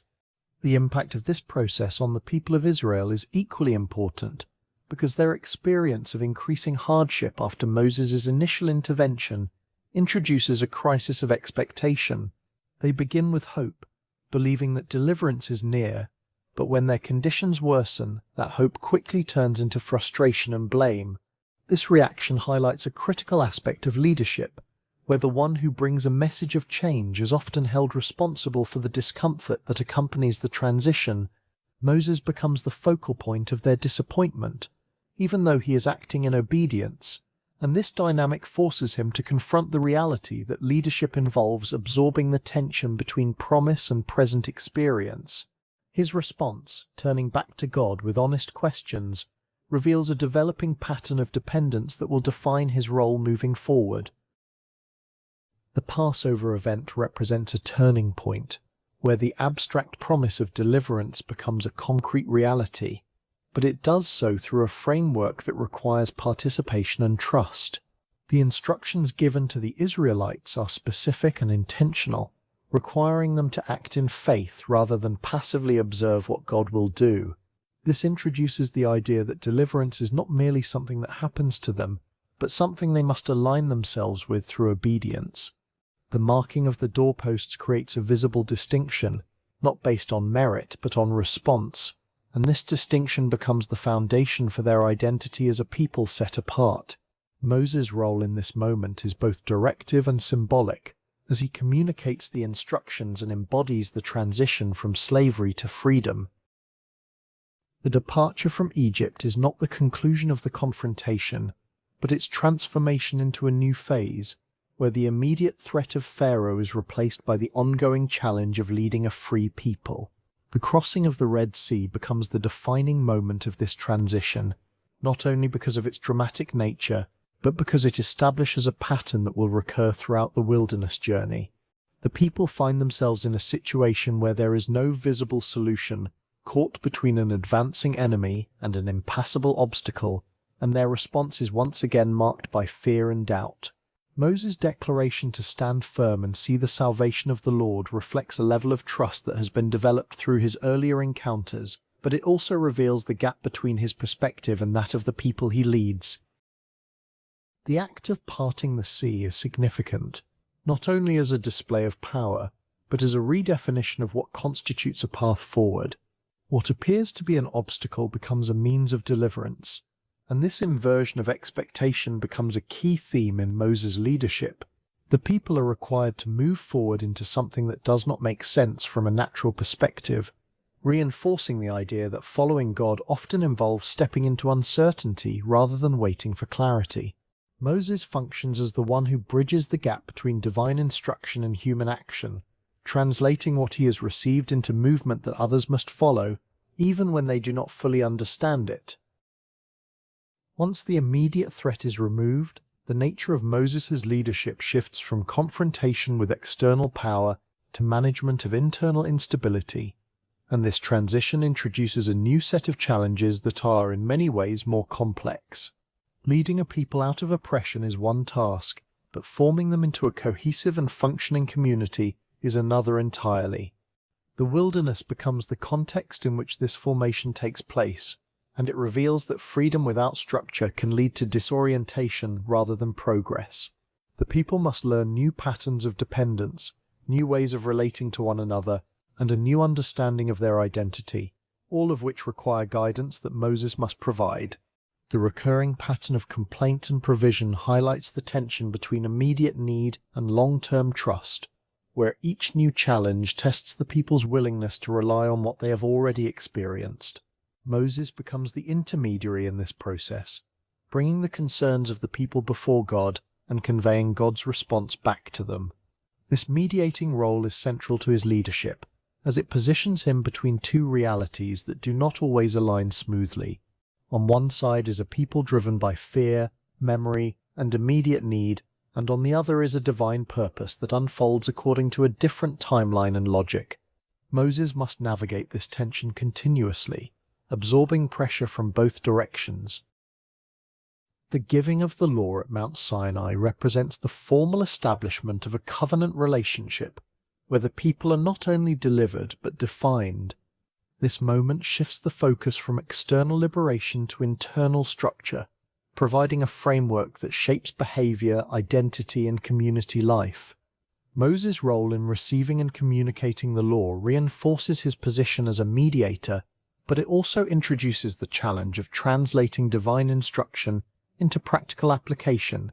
The law is not simply a set of rules, but a comprehensive system that requires understanding, interpretation, and enforcement, all of which fall within the scope of Moses' responsibility. The incident of the golden calf reveals the fragility of the people's commitment and the difficulty of sustaining trust in the absence of immediate reinforcement. While Moses is on the mountain, engaged in direct communication with God, the people revert to familiar patterns, seeking a tangible representation of what they are meant to follow. This regression highlights the gap between external compliance and internal transformation, showing that the experience of deliverance does not automatically produce lasting change. Moses' reaction to this event is intense, reflecting both his investment in the people and his understanding of the gravity of their actions, but it also leads to a deeper expression of his mediating role as he intercedes on their behalf. Moses' intercession is one of the most defining aspects of his leadership, because it demonstrates a willingness to stand between God and the people, advocating for mercy even when their actions warrant judgment. This role requires a level of selflessness that goes beyond obligation, as Moses aligns himself with the people he leads despite their repeated failures. His relationship with God becomes the foundation for this intercession, as he appeals not to his own authority, but to the character and promises of God. This dynamic reinforces the idea that leadership in this context is not about control, but about representation and advocacy. Throughout this phase of his life, Moses carries an increasing burden, as the weight of leadership is compounded by the complexity of the situation he is navigating. He must confront external opposition, manage internal conflict, and maintain a connection with God that informs every decision he makes. This multifaceted responsibility reveals that leadership is not a static role, but a dynamic process that requires constant adjustment and reliance on something beyond personal capacity. Moses' earlier formation in the wilderness becomes essential here, as it provides the foundation for a leadership style that is not rooted in self-sufficiency, but in ongoing dependence. By the end of this phase, Moses has transitioned from a reluctant participant in God's plan to a central figure in its execution, not because his doubts have been eliminated, but because his dependence has been solidified. He has confronted power, mediated conflict, and carried a people through moments of both crisis and provision, all while maintaining a relationship with God that sustains his role. This period of his life demonstrates that calling is not validated by ease or immediate success, but by persistence through complexity and faithfulness in the face of ongoing challenge. The final phase of Moses' life is defined not by new beginnings, but by culmination, where everything that has been developed through formation and tested through leadership is brought into a moment of completion that is both profound and paradoxical. By this stage, Moses is no longer the hesitant figure at the burning bush, or the overwhelmed leader facing constant resistance. He is a man whose identity has been fully shaped by his relationship with God and his role among the people. Yet this phase is not marked by personal fulfillment in the way one might expect, because it introduces a tension between purpose and participation, where Moses leads the people to the threshold of the promise, but does not enter it himself. This tension is not a contradiction of his calling, but a revelation of its true nature, where faithfulness is measured not by personal reward, but by alignment with a purpose that extends beyond the individual. One of the most significant aspects of this phase is the increasing clarity regarding Moses' limitation, particularly in relation to the Promised Land. The earlier incident at Meribah, where Moses strikes the rock in frustration rather than speaking to it as commanded, becomes a defining moment that carries consequences into this final stage. From a purely functional perspective, this action may seem minor compared to the magnitude of his leadership, but its significance lies in what it reveals about the nature of obedience and representation. Moses is not merely acting as an individual, but as a representative of God before the people, and therefore his actions carry a weight that extends beyond personal intention. The failure at this moment is not about the provision of water, which still occurs, but about the misrepresentation of God's character, where impatience and frustration distort the relationship he is meant to embody. This introduces a critical dimension to understanding leadership in Moses' life, where proximity to God does not eliminate accountability, but intensifies it. The closer Moses is to God, the more his actions must align with what that relationship represents, and the consequences of deviation become more pronounced. This is not a matter of disproportionate punishment, but of consistent principle, where the integrity of the role must be maintained. Moses' inability to enter the land is therefore not an arbitrary restriction, but a continuation of the framework that has governed his entire calling, where obedience is central and cannot be selectively applied. This reality adds depth to his final years, as he continues to lead with full awareness of an outcome that does not include personal completion in the conventional sense. Despite this limitation, Moses' leadership does not diminish, but rather takes on a new dimension, where his focus shifts increasingly toward preparation and transition.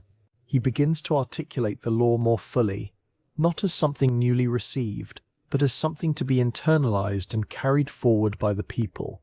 The repetition and expansion of the law in this phase is not redundancy but reinforcement, ensuring that the identity of the people is not tied solely to his presence, but to the covenant they have entered into.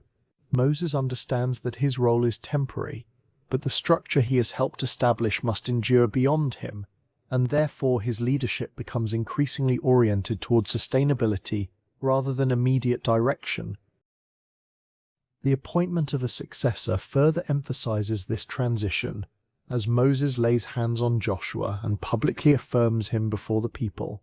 This act is significant because it demonstrates that leadership is not meant to be centralized indefinitely in one person, but transferred in a way that preserves continuity. Moses does not cling to his position, nor does he attempt to extend his influence beyond what has been given to him. Instead, he participates in the transition, acknowledging that the next phase of the journey requires a different expression of leadership. This willingness to release control is a critical aspect of his legacy, as it reflects a level of trust not only in God but in the process that has been unfolding throughout the entire narrative. As the people move closer to the land, Moses' role increasingly becomes one of reflection and instruction, where he recounts the journey, reiterates the covenant, and calls the people to a renewed commitment. These moments are not merely historical summaries, but interpretive acts, where Moses frames the past in a way that informs the future. He emphasizes patterns of obedience and disobedience, provision and rebellion, blessing and consequence, creating a narrative that the people can carry with them as they enter a new context. This reflective leadership is essential because it transforms experience into understanding, ensuring that the lessons of the wilderness are not lost once the conditions change. Theologically, this phase also deepens the understanding of covenant, moving from external adherence to internal orientation. Moses speaks not only about actions but about the heart, calling the people to love God with all their being and to remember the source of their identity and provision. This shift is significant because it addresses the underlying issue that has persisted throughout the wilderness journey, where external compliance has often been disconnected from internal transformation. By emphasizing the heart, Moses points toward a more integrated form of relationship, where obedience is not merely reactive, but rooted in a deeper alignment with God's character and purposes. The culmination of Moses' life on the mountain overlooking the Promised Land is one of the most profound moments in the entire narrative, precisely because it holds together fulfillment and limitation in a single frame. God shows him the land in its fullness, not partially or symbolically, but clearly and completely, allowing him to see the realization of what has been promised. This act of showing is itself significant, as it affirms that the promise has indeed been fulfilled, even if Moses does not physically enter into it. The visual experience becomes a form of participation that acknowledges his role without altering the established boundary. Moses' response to this moment is not recorded in terms of protest or resistance, which suggests a level of acceptance that has been formed over time. This acceptance is not passive resignation, but an active alignment with the reality that his calling has always been about leading others into the promise, rather than possessing it himself.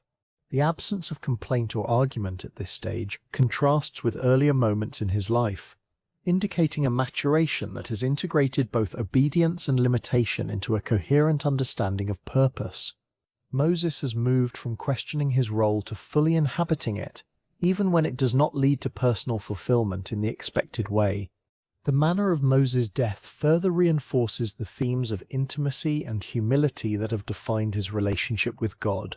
He dies not in the midst of the people or within the structures he has helped establish, but in a more secluded context where the focus is not on public recognition, but on the completion of his journey in the presence of God. This setting removes the potential for his death to become a focal point of the narrative, instead directing attention toward what has been accomplished through his life, rather than the circumstances of its end. The fact that his burial place is not emphasized or made central to the story also prevents the development of a legacy that is tied to location rather than to the covenant and identity he has helped establish. From a broader analytical perspective, Moses' life illustrates a model of leadership that is fundamentally relational rather than positional, where authority is derived from connection with God rather than from inherent capability or social status. His journey demonstrates that leadership involves a continuous process of formation, testing, and refinement, where initial calling is only the beginning of a much longer development. The progression from identity tension to decisive action, from failure to transformation, and from active leadership to reflective transition reveals a dynamic process that cannot be reduced to a single defining moment. Another key aspect of Moses' legacy is the integration of law, narrative, and identity into a cohesive framework that shapes the people beyond his lifetime. The law provides structure, the narrative provides meaning, and the identity provides continuity, creating a system that can sustain itself even as leadership changes. Moses' role in establishing this framework ensures that the people are not dependent on his presence, but are equipped to continue the journey within a defined relationship with God. This aspect of his leadership is particularly significant because it shifts the focus from individual achievement to communal formation, emphasizing that the ultimate goal is not the success of the leader, but the establishment of a people who can live out the covenant. The limitation that defines the end of Moses' life also serves as a corrective to any interpretation of calling that equates faithfulness with personal reward. His inability to enter the Promised Land challenges the assumption that obedience will always result in the fulfillment of personal expectations, instead pointing toward a broader understanding where participation in a larger purpose is the primary measure of success. This perspective reframes the concept of completion, suggesting that a life can be fully complete even if it does not include every anticipated outcome. Moses' story therefore becomes an example of how purpose can be fulfilled in a way that transcends individual experience, contributing to a continuity that extends beyond a single lifetime. In the final analysis, the life of Moses is not a linear progression toward personal achievement, but a complex interplay of calling, response, limitation, and legacy, where each phase builds upon the previous one in a way that reveals a coherent and intentional pattern. His formation in obscurity, his confrontation with power, his mediation of covenant, and his acceptance of limitation all contribute to a model of leadership that is both deeply human and profoundly shaped by divine interaction. The enduring significance of his life lies not in any single act, but in the way these elements come together to form a narrative that continues to inform and challenge understandings of purpose, authority, and faithfulness across generations. The impact of Moses on Christianity, and more specifically on Catholicism, is both foundational and enduring, shaping theology, liturgy, moral understanding, and the very structure of how believers understand God's relationship with humanity. Moses is not simply a historical or biblical figure within the Christian tradition. He represents a theological bridge between the Old Covenant and the fulfillment of that covenant in Jesus Christ, making his life and mission essential to understanding the continuity of salvation history. In Catholic thought, Moses is viewed not only as a lawgiver and leader, but as a type or prefiguration of Christ, meaning that his life foreshadows and prepares for the fuller revelation that comes in the New Testament. This typological relationship is central to Catholic interpretation of Scripture, where events, persons, and institutions in the Old Testament are seen as pointing toward their ultimate fulfillment in Christ and the Church.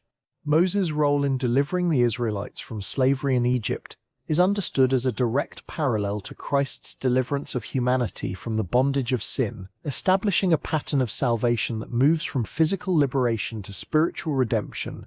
The Exodus narrative, led by Moses, becomes a foundational story that informs the Catholic understanding of God as a liberator who enters into human history to rescue his people, not through abstract intervention, but through concrete relational action. One of the most significant contributions of Moses to Catholicism is his role in the giving of the law, particularly the Ten Commandments, which form the moral foundation of Christian ethics. These commandments, received by Moses on Mount Sinai, are not viewed as outdated or replaced within Catholic teaching, but rather as fulfilled and deepened by Christ. The Catechism of the Catholic Church explicitly affirms the enduring validity of the moral law, interpreting it through the lens of Christ's teachings, especially in the Sermon on the Mount. Moses' mediation of the law establishes the concept that moral order is not humanly constructed but divinely revealed, grounding Catholic moral theology in an objective standard that reflects God's nature. This understanding influences everything from personal conscience to social teaching, as Catholics believe that true freedom is found not in the absence of law, but in adherence to a law that is oriented toward human flourishing and divine truth. Moses therefore becomes a central figure in the development of a moral framework that continues to guide Catholic life, shaping how believers discern right and wrong in both personal and communal contexts. In addition to moral theology, Moses profoundly influences Catholic liturgy, particularly through the themes of sacrifice, covenant, and remembrance. The Passover, instituted during the time of Moses, is especially significant because it prefigures the Eucharist, which is the central act of worship in the Catholic Church. During the Passover, the Israelites were instructed to sacrifice a lamb and mark their doorposts with its blood, an act that led to their deliverance from death. In Catholic theology, this event is understood as a foreshadowing of Christ's sacrificial death, where he is identified as the Lamb of God whose blood brings salvation. The Last Supper, which Jesus celebrates with his disciples, is a Passover meal, and it is within this context that he institutes the Eucharist, transforming the meaning of the ritual from a remembrance of liberation from Egypt to a participation in the new covenant established through his body and blood. Moses' role in establishing the original covenant and sacrificial system thus becomes integral to understanding the sacramental life of the Church, where past events are not merely remembered but made present through liturgical action. The concept of covenant itself, which is central to Catholic theology, is deeply rooted in the life and mission of Moses. Through Moses, God establishes a covenant with the people of Israel, defining the terms of their relationship and calling them to be a people set apart. This covenant is not simply a legal agreement, but a relational bond that involves mutual commitment, faithfulness, and identity. In Catholicism, this covenantal framework is carried forward and fulfilled in the new covenant established by Christ, but it retains its foundational significance as the structure through which God relates to humanity. Moses' role as mediator of the covenant prefigures Christ's role as the ultimate mediator, as described in the New Testament, where Christ is seen as the one who perfectly bridges the gap between God and humanity. This continuity reinforces the Catholic understanding that salvation history is unified, with Moses playing a critical role in its unfolding. Moses also shapes the Catholic understanding of leadership and authority within the Church.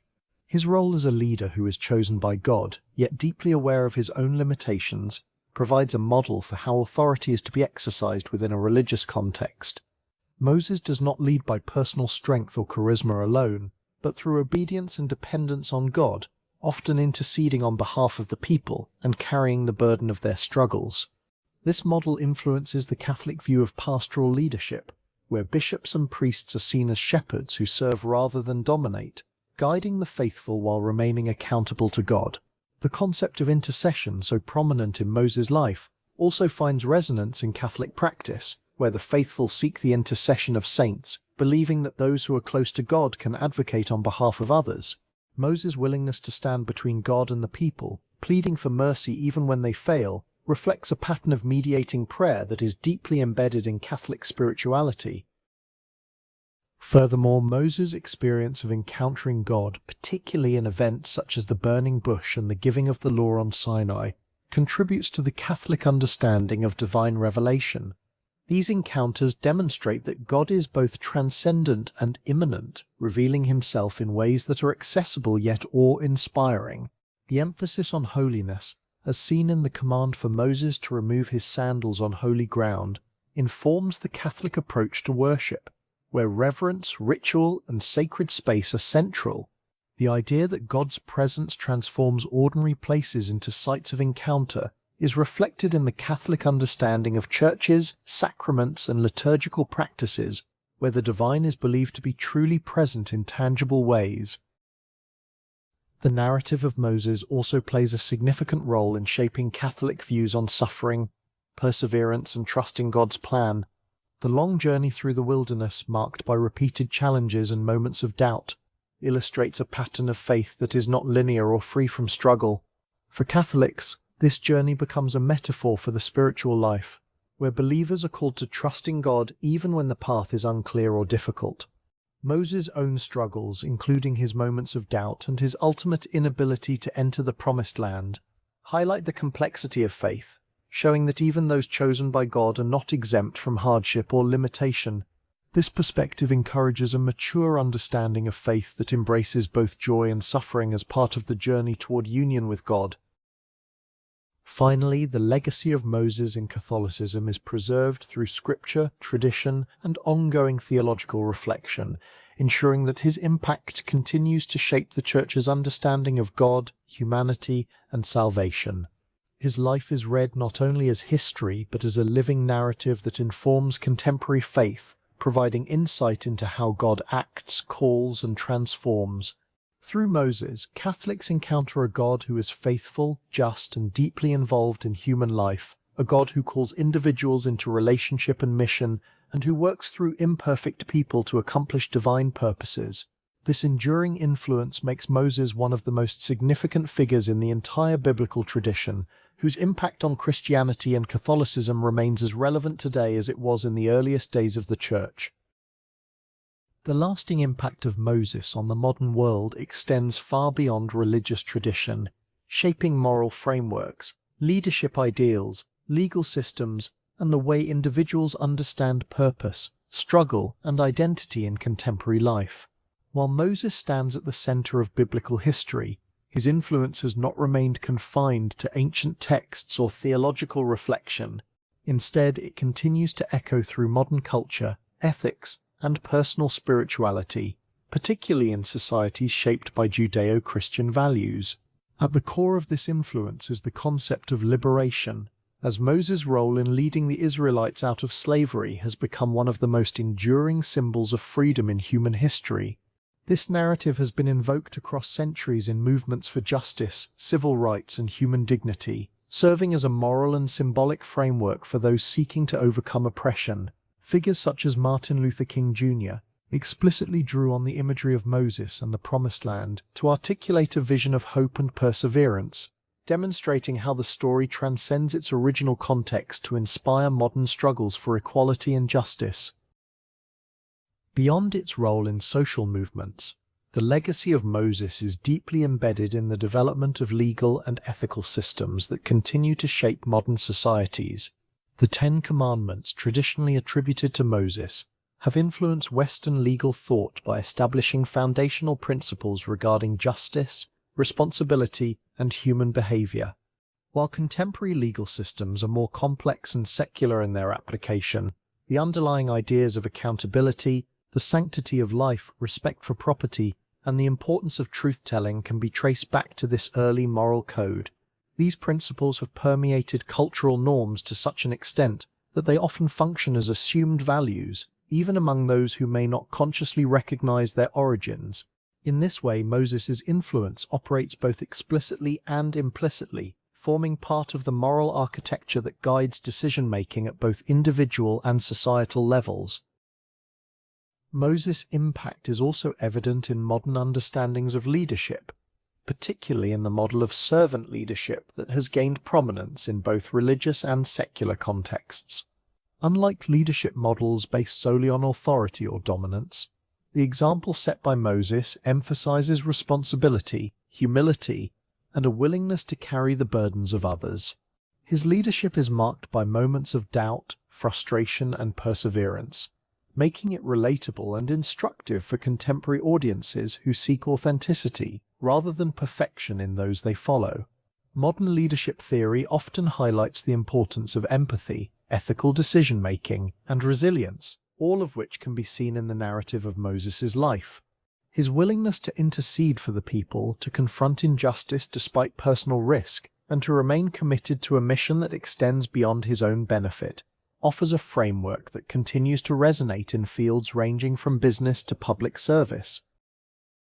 On a more personal level, the story of Moses speaks to the modern experience of identity and purpose, particularly in a world where individuals often grapple with questions of belonging and direction. Moses' early life, marked by his dual identity as both Hebrew and Egyptian, mirrors the complexities faced by many people today who navigate multiple cultural, social, or personal identities.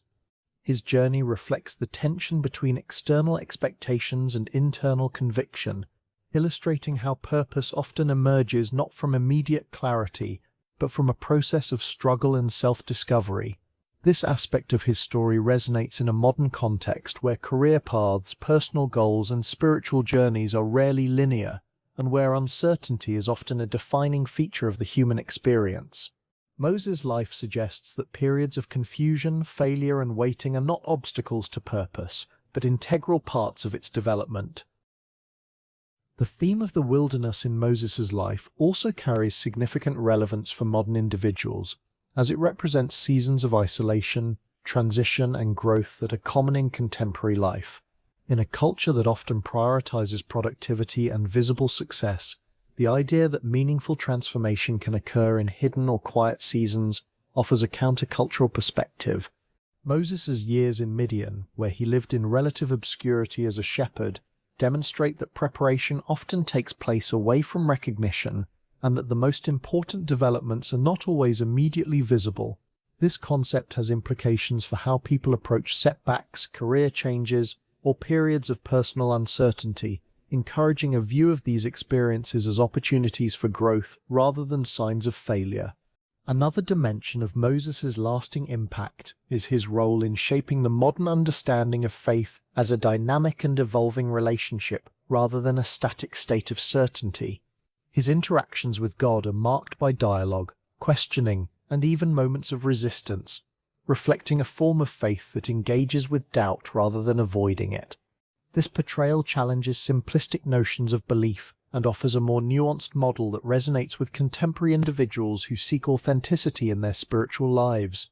In an era where many people wrestle with questions about meaning, suffering, and the existence of God, Moses' example provides a framework for engaging with these questions in a way that is both honest and constructive. The influence of Moses also extends into the realm of cultural storytelling, where his life continues to be retold and reinterpreted in literature, film, and art. These representations not only preserve his story, but also adapt it to address contemporary concerns, ensuring that its themes remain relevant across generations. The enduring appeal of Moses as a character lies in his complexity.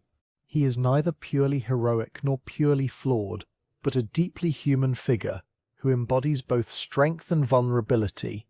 This complexity allows his story to be continually re-examined and applied to new contexts, making it a living narrative rather than a fixed historical account. In addition to these broader cultural and ethical influences, Moses' legacy plays a role in shaping modern concepts of community and collective identity. The formation of the Israelites as a people under his leadership provides a model for how shared values, experiences, and commitments can create a sense of belonging that transcends individual differences. In a modern world that is often characterized by fragmentation and division, this aspect of Moses' story offers insight into the importance of unity and shared purpose. It suggests that communities are not formed merely by proximity or convenience, but by a common vision and a willingness to work toward it together. Finally, the lasting impact of Moses on modern life can be seen in the way his story encourages individuals to think beyond immediate outcomes and consider the broader implications of their actions.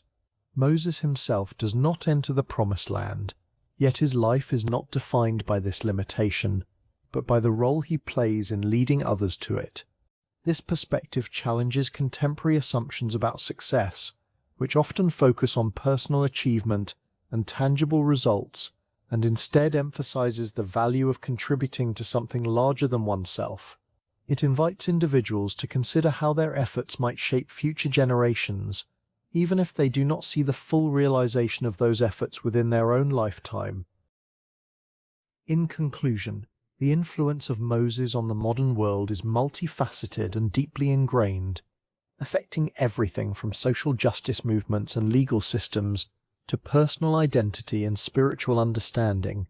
His story continues to provide a rich source of insight and inspiration, offering a framework for navigating the complexities of contemporary life with a sense of purpose, resilience, and moral clarity. Through his example, individuals are reminded that leadership involves service, that struggle can lead to transformation, and that the pursuit of a greater good often requires faith in outcomes that extend beyond immediate experience.